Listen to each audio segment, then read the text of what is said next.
Okay, we're about to dive into one of the longest, bloodiest, and most epic rivalries in all of human history. We're talking about a conflict that shaped the ancient world for centuries, pitting two absolute titans, Rome and Persia, against each other in a war that just never seemed to end.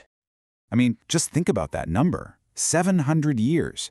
For nearly 7 centuries, the Roman Empire was locked in an almost constant struggle with its great rival to the east, first the Parthians and then the Sasanians.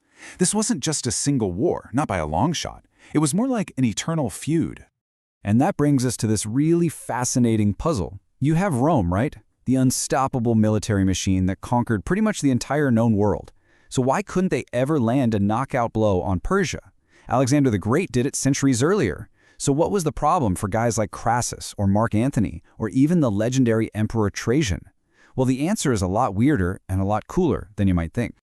See, the answer isn't about a few bad generals or a couple of unlucky battles.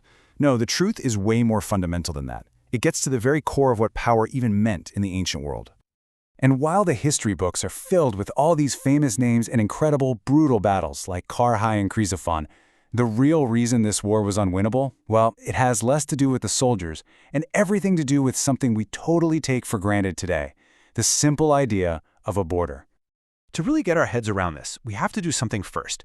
We have to completely change the way we look at a map of the world. You know those neat, clean, solid lines that separate countries today? Yeah, you gotta just toss that image right out of your head. That concept literally did not exist for them.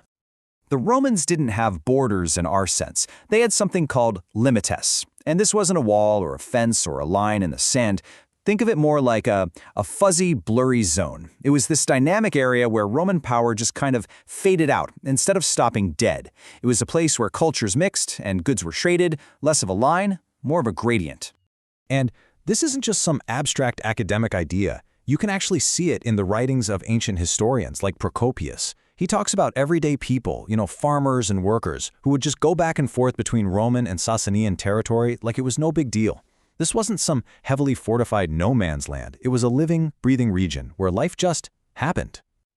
So if the frontier wasn't a hard line on a map, what was it that actually stopped the Roman legions in their tracks? Well, the answer is something really unglamorous, but totally unstoppable: logistics. You've heard the saying, an army marches on its stomach, right? Well, for Rome, this was both its superpower and its kryptonite.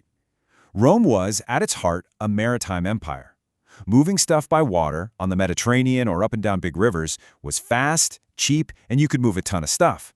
But the second you marched that army away from a river, everything changed.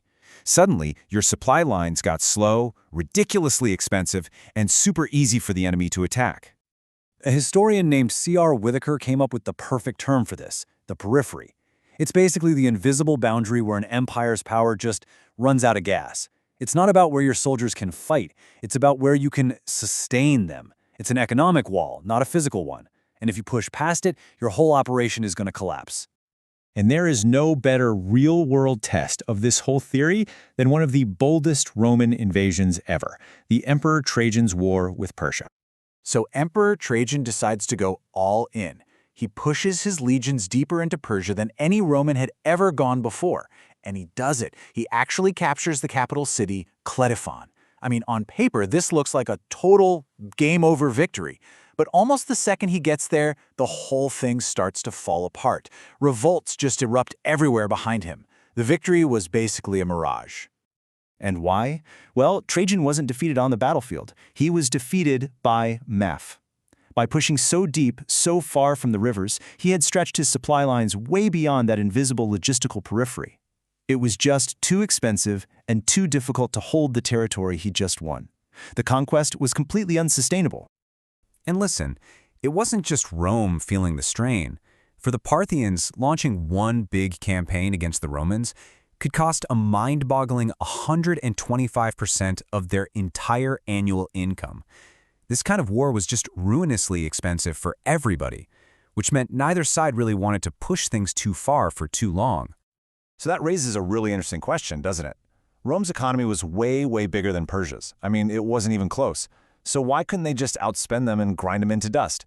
Well, it's simple. All the money in the world doesn't matter if you can't actually get the resources where they need to go. So when you put all of these pieces of the puzzle together, the geography, the logistics, the economics, a really clear picture starts to emerge about what was actually going on. It turns out, taking the Persian capital wasn't the knockout blow the Romans hoped it would be. See, unlike a lot of Rome's other enemies, the Parthian Empire was decentralized. They had other power centers they could just fall back on, and for the Romans to push any further, they'd have to cross the Zagros Mountains, which was a complete logistical nightmare. It was a bridge too far, even for them. So at the end of the day, Rome and Persia weren't eternal enemies because they were evenly matched in battle. They were eternal enemies because they had reached a kind of natural physical equilibrium. Each empire had basically expanded right up to the very edge of its own logistical limits. That frontier wasn't aligned to be won or lost. It was just the point where these two massive forces balanced each other out. The war was, in a very real way, unwinnable from the start. So, the story of the ancient world's longest war wasn't really decided by swords or tactics, but by something much more fundamental: supply chains and geography. And it kind of leaves us with a big question to think about, doesn't it? What are the invisible frontiers, the economic, the logistical, the technological ones, that define the real limits of power in our own world today?